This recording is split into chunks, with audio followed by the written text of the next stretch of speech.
Welcome to the Triple RS podcast with me, Ashna Takhtani. Here to let you know that no matter what you face in life, you are not alone. We do this through a safe, judgment-free community where we share relatable stories for relatable students from relatable scenes. Hey everyone, and welcome back to the Triple XRS podcast with me, Ashna Takhtani. Today we have a returning guest on our episode. She was just so great that we couldn't get enough of her, and so a lot of you said, "Well, we want more." All right, here is more. I'll do a quick recap of what our last episode was, but also of our guest in case you are new to the Triple XRS community. Welcome. Today's guest is a wildly successful serial entrepreneur who over the last 4 decades built 4 businesses to scaling each to over 7 figures and successfully exited 2. She's a best-selling author of the book, Dare to Scale, How to Grow Your Business Gracefully. She's a business mentor to founders, CEOs, and is driven by a relentless passion for enabling entrepreneurs to achieve their goals, especially second-generation CEOs of family-run businesses. She is an incredibly learned woman holding a degree in economics and business administration, being a certified professional business scaling mentor, and a master practitioner of NLP. Please give a warm welcome to none other than Warsha Joshi. But before I let you speak, because once you start, you don't stop, girl, which is another great thing about you, but I have to, because I know our listeners are waiting for this one, and they have been for a very long time now. They are asking me again and again and again, can you please elaborate on that cliffhanger? So just a quick recap. Our last episode was all about Warsha's personal story about broke at 16 to boss thereafter, lemons and lemonade, it being a choice. And I said something about when you're stuck with lemons, you're stuck with an opportunity, to do better. And Warsha said, hang on a minute. I have been dying to know what she meant by just elaborating into that. I wanted to know her perspective on stuck with opportunity. So, Warsha, welcome, and please get into it. Thank you so much for having me back. This has been such a wonderful, wonderful conversation. And yes, I will get into being stuck with those lemons being handed over to us. Before that, I know from all the conversations that we've been having, you have a brilliant, brilliant story on perspectives. And I want to flip the roles right now and say, Ashna, this is my podcast, and I'm asking you, please, to welcome and share your story because that is a story for the books. So we'd love to hear from you, Ashna, your story on perspectives and what you do with them and how you come out a winner. So, Ashna, welcome to my podcast and tell us your story. Thank you so much for flipping the rules. This was unexpected. All right. So, yeah, I've got a story on perspective. And it isn't completely linked, but I will tell you it is a time when I definitely needed to use it, and thank God I did because maybe things would have turned out differently. I don't know. But I'll get into it. So basically, in my previous school, 5th grade is, or year 6 if you're in British curriculum. Year 6 is when you pick the head girls and head boys of primary, and I joined that school in year 3, so 2nd grade, right? And as soon as I entered, and I saw the board with the names for head girl, head boy, I was like, one day my name is going to be on that board. I was in 2nd grade, bit of a delusional kid, I kind of always have been, right? But that's a story for another time. And so I'm in 4th grade now, just the year before they picked the head girls. And my parents said, well, we want to shift schools, we want to shift your curriculum for whatever reasons they had in mind. And I begged them, please let me stay just one more year so that I can get head girl. Because I know I will. After that, you can put me in whatever school you wish. And obviously from there on, my parents were a little bit concerned. What is she saying? Like, is she not going to let us change her schools until she becomes head girl? So obviously they had that concern in their mind. But I was like, who cares? I had started from the year before, actually. On my birthday, I bought in a box of Dunkin' Donuts, and I was not giving them to the teachers in my grade. I was giving them to the teachers in grade 5 because I knew that they were the ones who would pick head girl and head boy. So I just went around and I was like, "Hi, my name is Ashna," introducing myself. It was really funny. I used a lot of tactics like that, but I was just so desperate to make it happen that I tried everything in my power to make it happen. And then now I'm in grade 5, and the elections, if you will, have already started for head girl, head boy. And before I give my speech, things have already started to happen coming in from my friends. A lot of them are saying, well, you're not really a nice person. You're not going to become head girl. And I was like, what have I ever done to you? But okay, whatever. And it's just they started saying these small little things. And so that came the external pressure or the external doubt, if you will. The day we were supposed to give our speeches, just 30 minutes before, I remember we were having a spelling test. And I usually get like 10 out of 10, right? And this is really, it's really, I don't know. It's very childish, these mind games, now that I look back on them and what happened. But it made a huge difference back then to me. My friend said that day I ended up getting 9 out of 10, so I got one spelling wrong. She was like, it's a bad sign. That means you're not going to be head girl. You're going to fail in your speech. And I was like, okay, dramatic much. But that did affect me in some sense. Then we had the learning assistant, and I don't know why she felt the need to say this to me, right? But she said, head girls don't act the way you do. So if you want to be head girl, you better wise up and start acting like it because you're not going to in this state. Again, what have I done to you? And when a teacher says that, that kind of like that seeps in, right? Now, luckily, my mom, I don't know how she knew because moms always know. She sends in a mail right then and there saying, you're going to do great, sweetie. Don't listen to the haters. I was like, how do you know? How do you know? But that, again, moms always know. That was a little bit of a boost to me. I gave the speech and it was a kind of a toxic environment, but for the first time, most of the students had started praising me. They were like, you actually did really well. Because if anyone else gets head girl, it's obvious that there's some racism happening. It was a pretty racist environment as well. I was the only South Asian, like Indian girl. The rest were all, white, Brits. Don't want to get into it, but that's kind of how it was. And even my teacher started telling my mom, this was the good teacher, not the bad one, that, prepare her. It might not happen due to factors that are out of her control, my ethnicity, for one. But so just try and prepare her that if it doesn't happen, she shouldn't feel too upset. And so my parents, out of concern, out of love, the day we were supposed to get the results, they said to me, look, it's okay if you don't. And I was like, no, stop right there. Stop right there. I know people are saying stuff, but I don't want to hear it. I choose not to hear it. Mind you, I was like 10 years old, 11 years, and they were like, okay, she's stubborn. I mean, duh, got it from you guys. But I just didn't have that room in my mind where I was going to accept anything less. Perspective.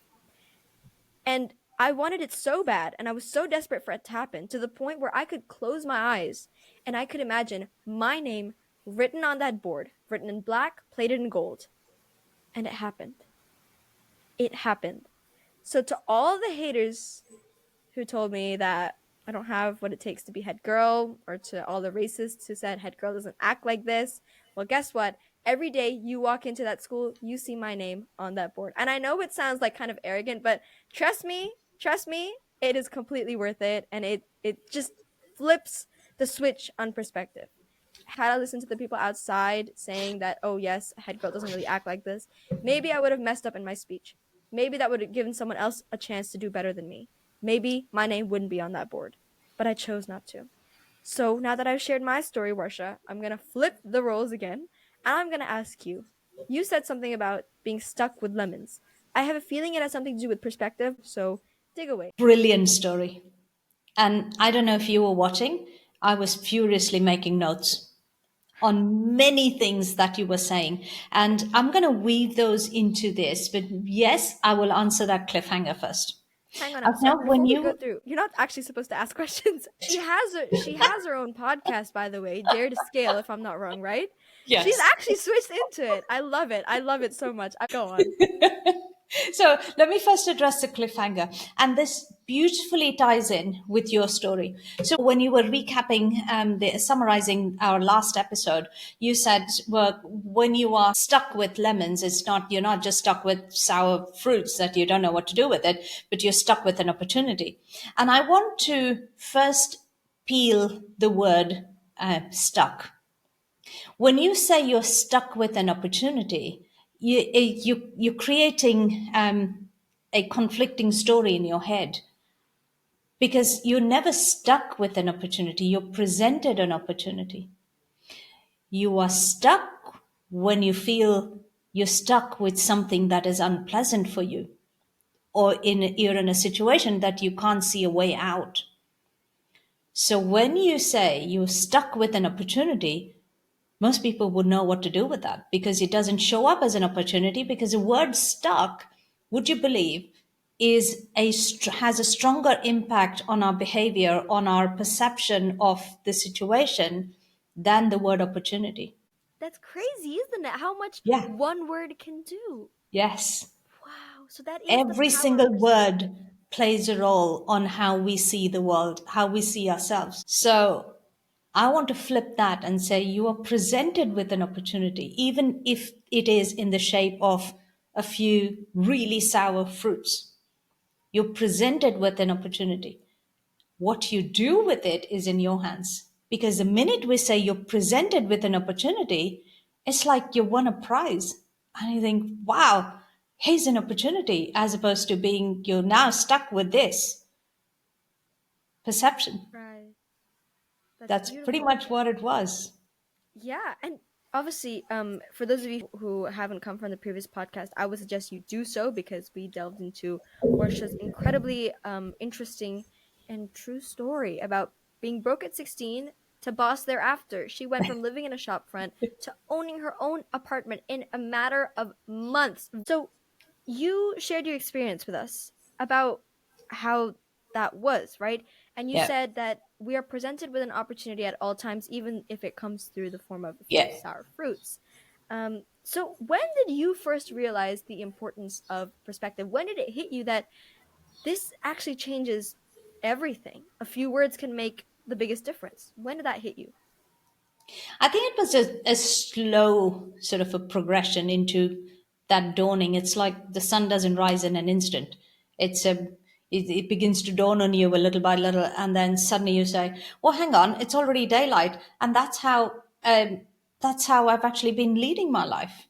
So it really is learning from our experiences and looking back to say, how did I deal with that situation? So it goes from, it's again all based on our words and how words create a very strong perception of the world that we are in. We go from I'm in this situation, or I'm in this phase of life, or however we choose to say it, but we really go from that being stuck to say, wow, here's another opportunity. What do I do with this now? So it really is a matter of gradually, possibly gradually training ourselves to say, what gave us results the last time we did something that way? And if I'm looking for a different result, what needs to change in me, in my behavior, in my way of, in my actions, to get the result that I'm aiming for? What is required of me now? And I touched on this in our previous episode to say it really is about doing what is required of you now, knowing what the result that you're looking for, as opposed to worrying so much about the result that you may or may not get and spoiling what you could actually do today, because the result is never a destination, because we get results in every single minute of every single day, because every passing minute has given you a result of something that you did or didn't do. So everything is about how you look at life right now. What do you do of it, with it right now? And I want to go back to your story, because I did promise you that I will. And there were some amazing lessons in your story. And I want to just quickly touch on words, some of the words that you used. And without even realizing, we use those words because we are conditioned socially, culturally, to use those words as either an excuse or a shield. And some of the words, that the first thing that I wrote down was, you said, oh, you were always delusional like that. Were you delusional? Or were you ambitious? Why delusional? Delusional just means that, well, you're after an illusion. And yet, don't we all live for an illusion that we create in our heads and work towards it? So why is delusional taken as a word as it is? And I just thought, no, you were supremely clear on what you wanted and you went after it. So why Precisely. delusional? And then when you got the result that you wanted, and then when you were narrating that every single day, everybody who didn't believe in your ambition walks into the school and sees your name written in gold, and then somewhere felt the need to tag a line to say, I know it sounds arrogant. Does it? No, you're just stating the fact. See what I meant about situations and how we this episode is about perceptions. So the minute you say arrogant, I know it sounds arrogant, but I'm going to say it anyway. So why bother saying the word arrogant? If you're saying it, say it and own the space because you earned the space. Because the minute it, and possibly 90% of our audience today might not even look at that as arrogance, and they may be celebrating your win with you. But the minute you said, oh, I know that sounds arrogant, suddenly you just on the brakes and said, oh, does it sound arrogant? And you stopped your own celebration of your own victory. I love what you said. You own it because you earned it. Yes.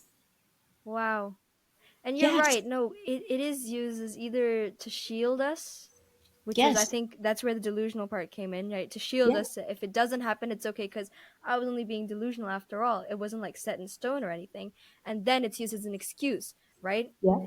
And then obviously there comes the part of being arrogant because maybe, and I'm being completely honest, I did feel somewhere that, I'm sorry if that hurt you, but you're right. I shouldn't be because they were the ones who said things to me and I went and silenced them with my actions. So you're right. We should be clear with our words and they do Yes. make a difference. It's You perspective. were so clear on your visualization, and yet somewhere you're not clear on the victory that you just had. You worked for it, you planned, you had a clear path, and never mind people who didn't believe in it. The fact is, you did, and that's all that matters. And you're now not saying that when they walk in, they see my letters in gold, but you didn't do it so that people feel that way. You did it because you wanted that. Own the space. We are told not to brag. We are told not to boast. We are told not to toot your own horn.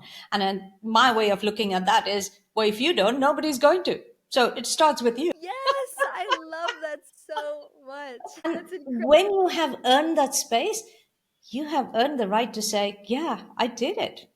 And that's perfectly okay because no, you're not, you haven't earned the space because of somebody else's fall. You earned it because you planned for it and you made things happen. 80% of our world works because there are dreamers like us.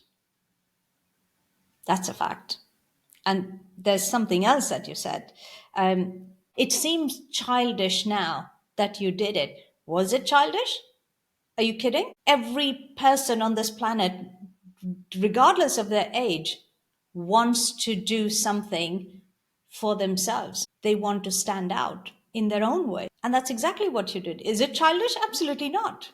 I still do it. Every single person does it. And the other thing is also very important. And I know there are some of the things that you might want to ask me later. And these are some of the things that really are true as you grow up and begin to play a role in the world as an adult, as a young adult.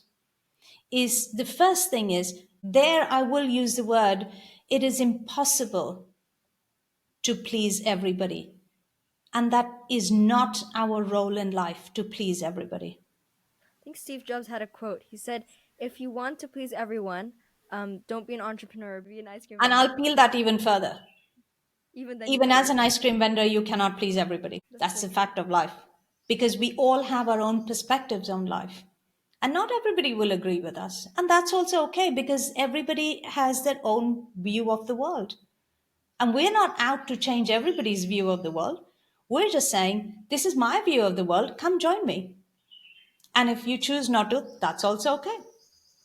I had a question Yes. regarding. We spoke about this earlier, but a lot of people, and it's not even just people my age. It's Hmm. just people. They struggle with it about ambition. You know, Yeah. it's so hard sometimes to be ambitious. And it's not like, I mean, obviously there are external doubts and Hmm. there's people Hmm. saying things because people will always be saying things, right? But more than that, it's like it's you deep down. You had a beautiful quote on that. And so I feel like I would love to share that. So, would you Oh, like do to? you mean the stars? Yeah. Yes, that has been my philosophy of life. Ambition, and I will address the whole ambition scenario first before giving you my quote that is my secret mantra to myself. Ambition somehow over the years, and just as we were talking about delusional, arrogant, not wanting to stand out, all this has led to influencing how we look at ambition as well. Somewhere we have confused ambition with greed.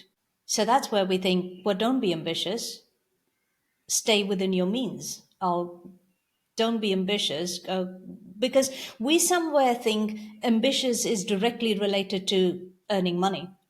Earning money is a byproduct of amazing things that we do in life.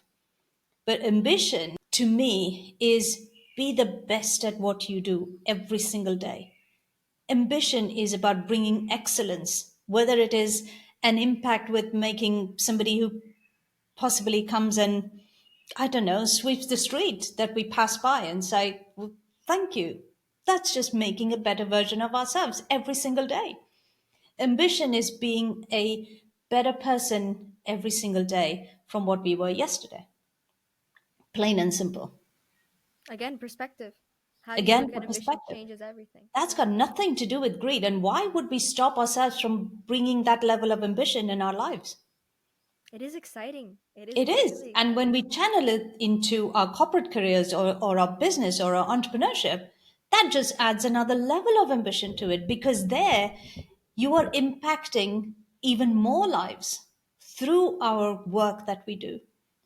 What about that defeatist mindset that a lot of people have? Again, using the word, and it's so common. Yeah. And I know sometimes it's used like for fun, but there are things that it's saying Delulu is the Solulu. It's been like going on Instagram like crazy. It's basically being delusional is the solution.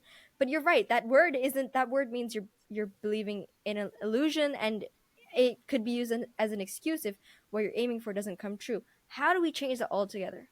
Like I know for a fact, and I see this now looking back on my head girl story, right? I've seen a lot of other people, some of them, Hmm. some of my friends in the school, their siblings or whatever, they have tried similar things. They've tried giving speeches in similar manners, but they didn't actually end up getting it. And I was like, why? But you did pretty much everything that I did. Not true. They said, oh, if I'm not head girl, then I'll be house captain or I'll be music captain, which I get it. It's good to like not lay your eggs in one basket thing. But I never had that. I didn't want to be music captain or house captain. I didn't care. I just wanted to be head girl. And that is all I wanted for those 3 years that I was in that school. So I mean, how do we deal with that defeatist mindset? Because it happens and it's totally normal. It's human. But what is it, especially in you, because you are such a fighter? Um, how do you deal with that personally? With the defeatist mindset, I first of all choose not to call it a defeatist mindset. It really is a matter of not being clear on what you want and having enough belief in ourselves to say, that's what I really want. And not so much about, if I don't get that, I'll give something else. And you were talking about Instagram. What are some of the biggest things that we see on Instagram these days? Clear visualization. The universe is here to help you make your visualization really clear. That's exactly what you did. So the minute we say, that's what I'd really like, but if it doesn't happen, maybe I'll do that. And if I don't get that, then I'll go to plan C. And then I'll have about 26 other plans in place. So what is that one space that you're putting your own belief in? And are you really saying, that's what I want? And what is needed of me today to get to from point where I am to that point where I'm aiming to be? So for me, it's not so much a defeatist mindset. Well, yes, again, perceptions, yeah? Again, words. So the minute we term it as defeatist mindset, we've already accepted defeat. Whereas if we say, I'm on for clearer visualization, and if that's where I'm headed, that's the only path I can see right now. Single minded focus. That's how I choose to look at it. Single-minded focus. Single-minded It's focus. That is so important. single minded focus and knowing what is required of you. And I will go back to, before I give you my little quote, I'll go back to your story, Ashna, because there were so many lessons in that story. Because something that I noted down over there is you did, from your perspective, to become head girl, you did everything that was required of you that day, that week, that month. You had a plan and you knew what is required to do to get the votes in. You knew exactly who was going to vote for you. You knew how to get the votes in.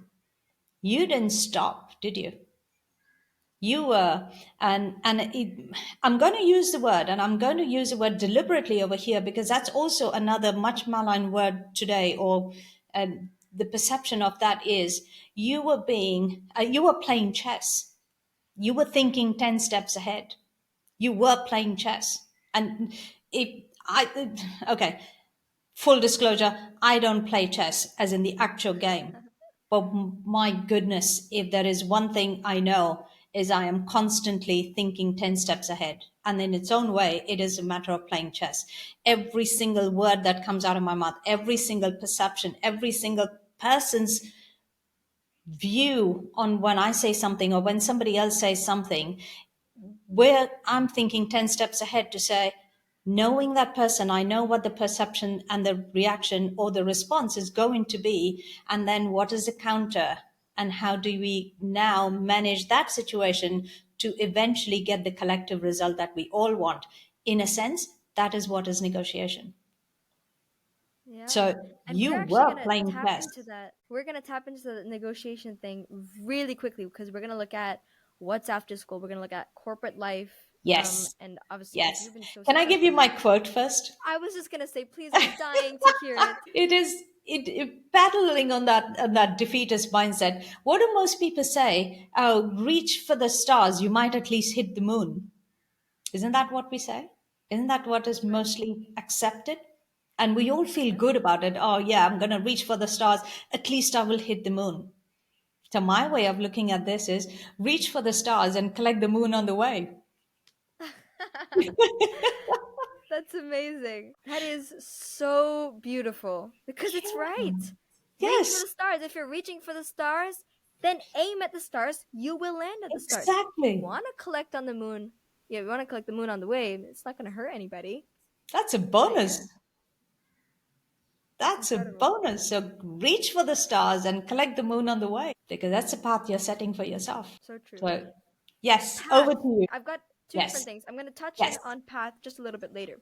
A lot of Hmm. our listeners are students, so either they're already in university or they're going to university in a couple of Yeah, years.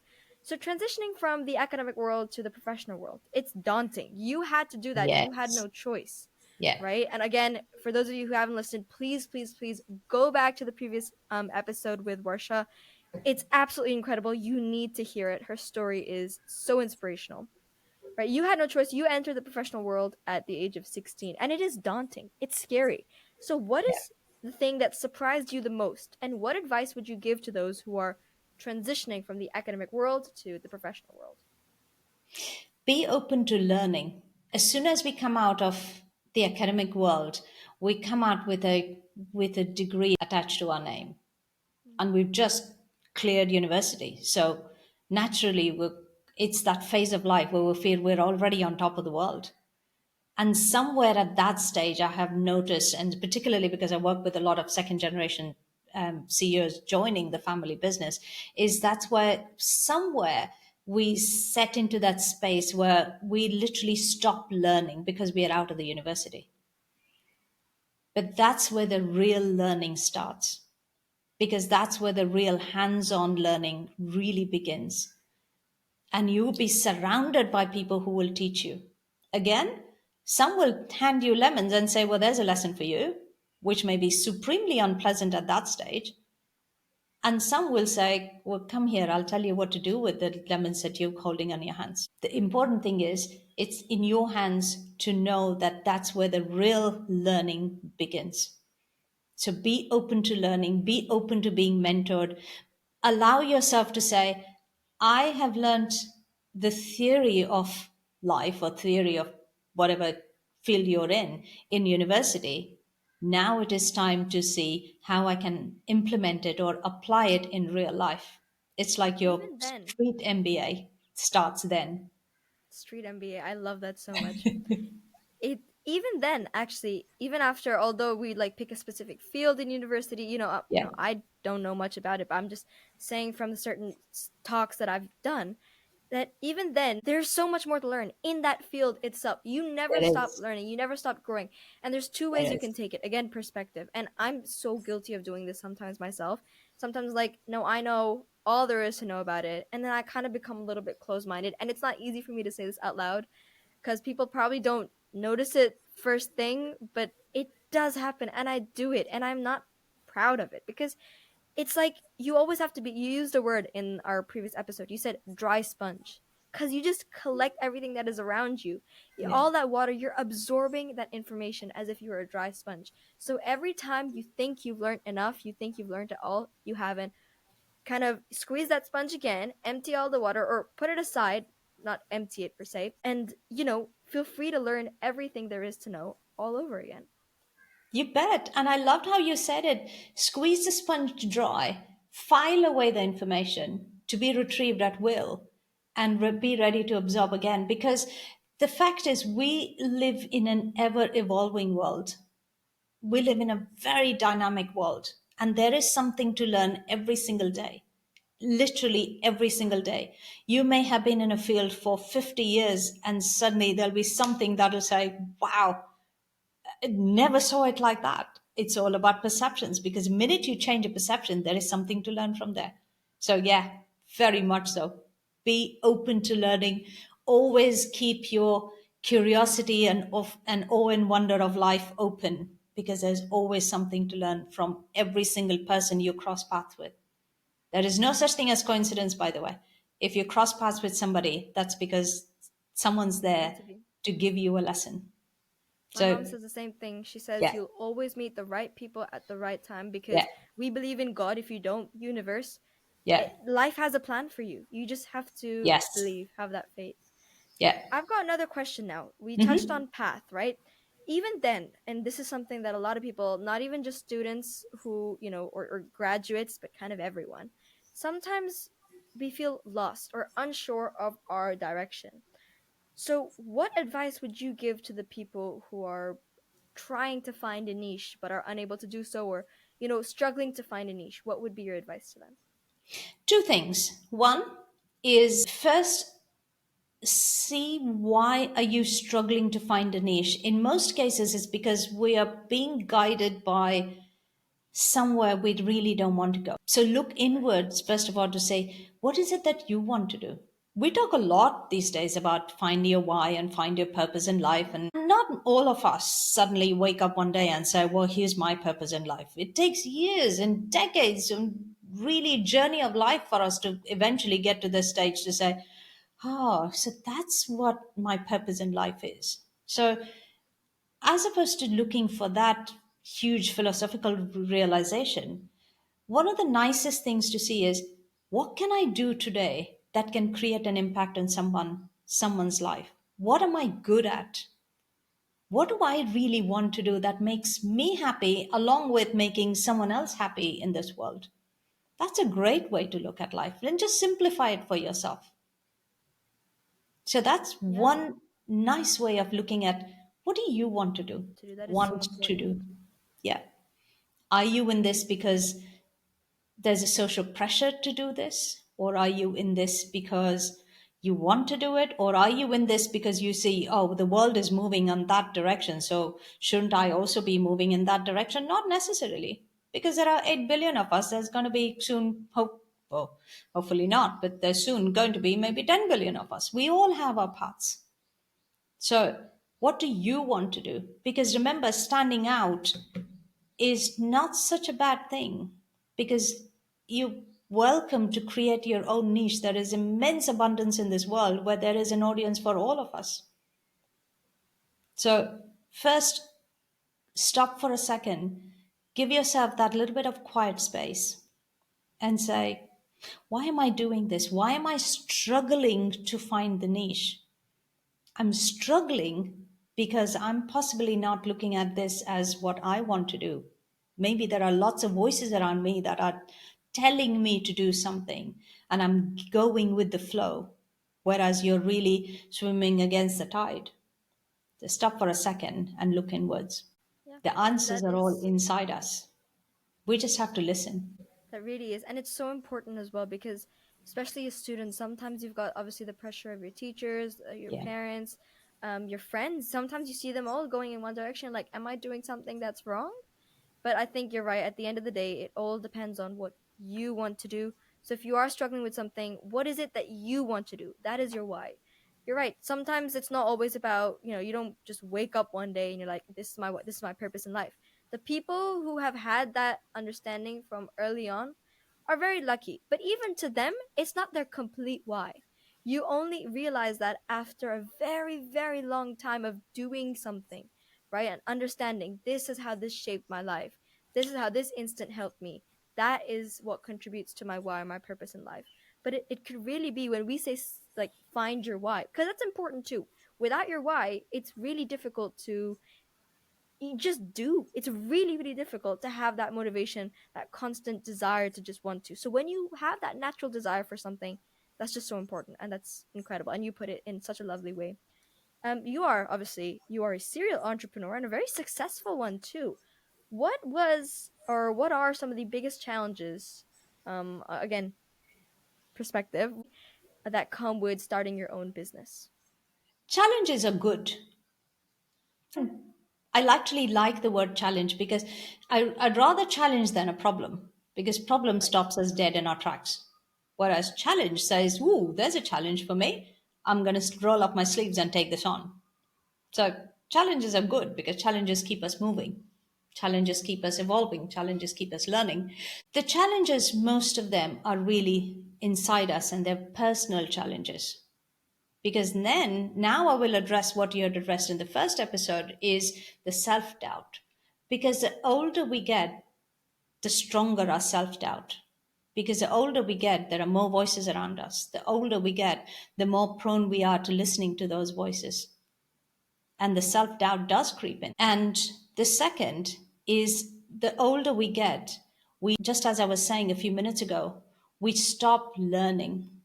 And there's a deeper message over there is because we stop unlearning as well, because we got to continuously unlearn something to learn something new unless we're able to let go of our old habits, our ways of behavior. Because the minute you are in a professional world, in an entrepreneurial world, we are constantly being viewed as somebody, and we don't know how people perceive us. We don't know how we show up in life.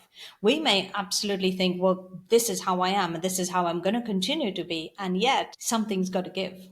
So, how attached are we? How precious are we to ourselves to say, am I willing to change? Am I willing to adapt? Am I willing to evolve continuously?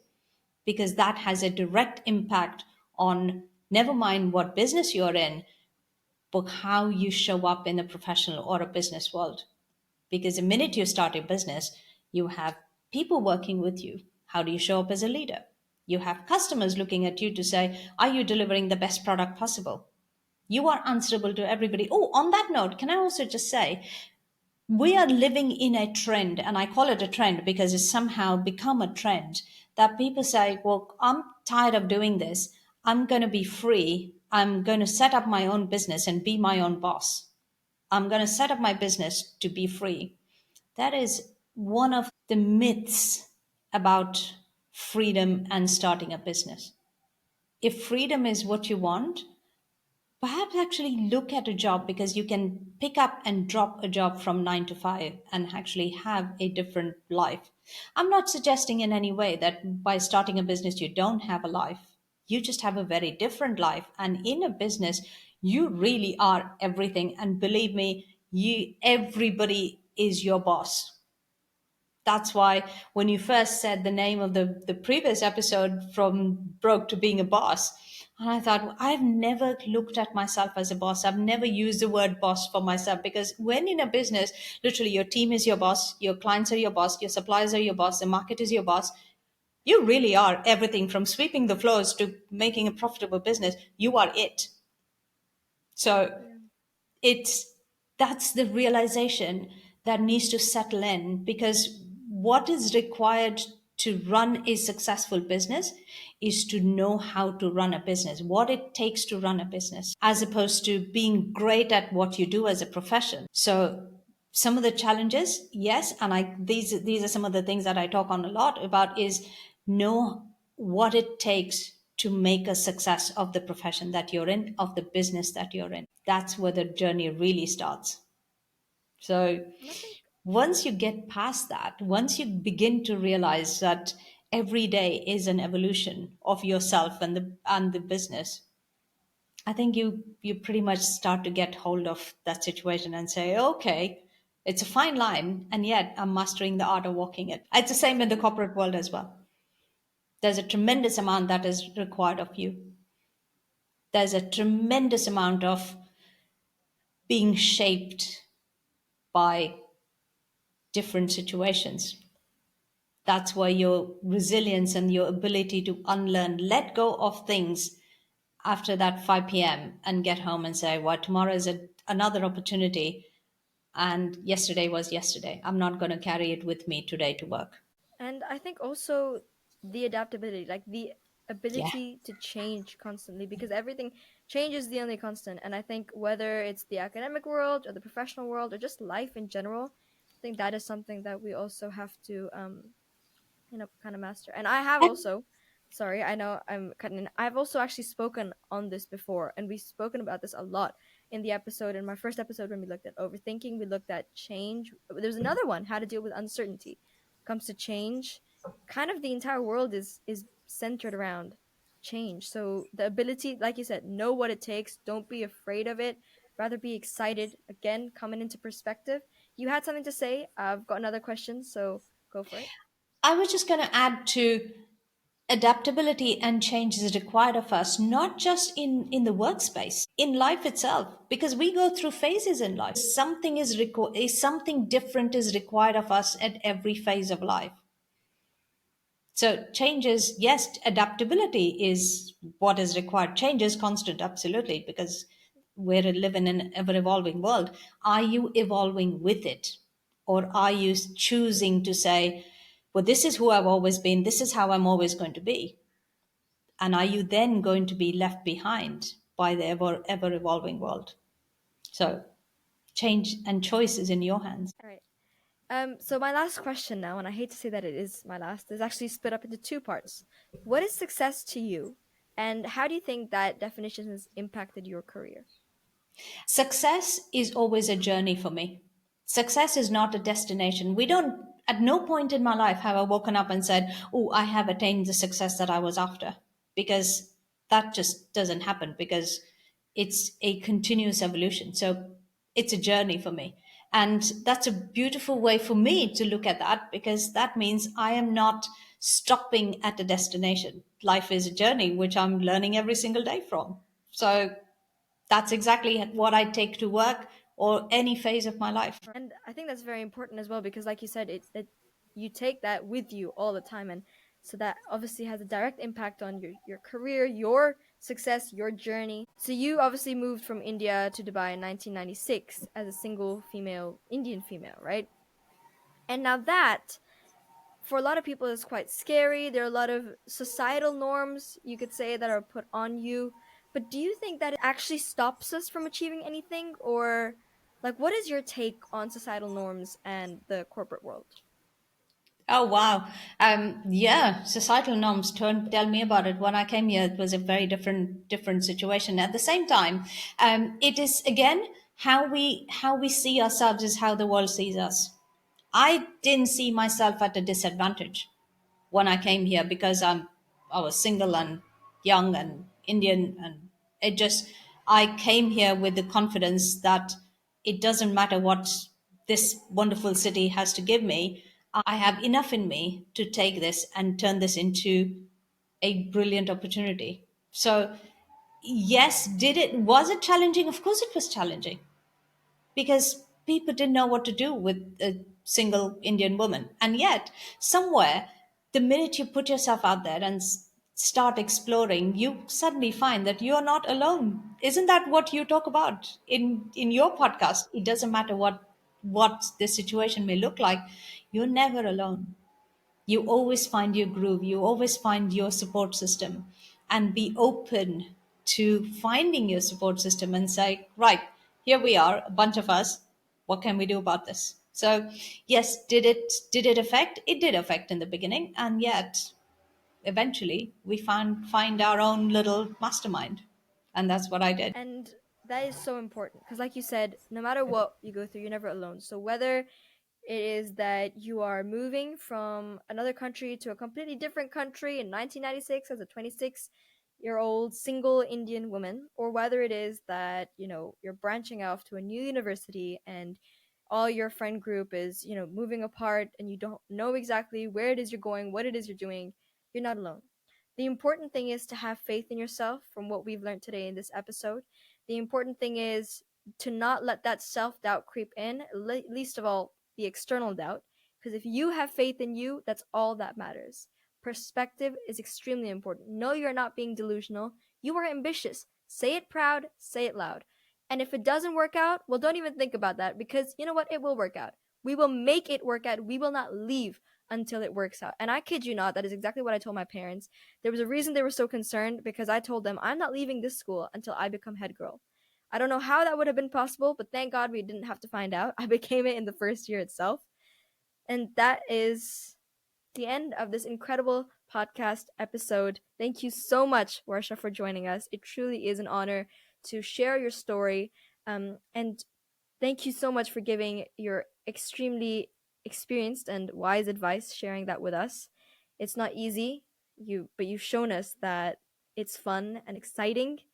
If you haven't already checked out the previous one, do check it out. I urge you. It's so inspiring. Thank you so much for having me. And I want to leave you with a little parting tip.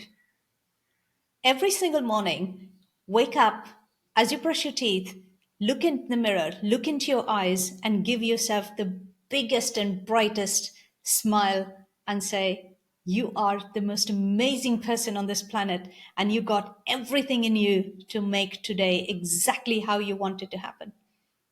And there I you have it. love that energy. I love that energy. Thank you so much for sharing your advice. Thank you very much. You've shown us it may not always be easy, but it is fun. Power of perspective. It's been an honor to have you on the show. Thank you very much, Warsha. Thank you to our listeners. We're sharing relatable stories for relatable students from relatable scenes. With me, Ashna Taktani and Warsha Joshi. 1, 2,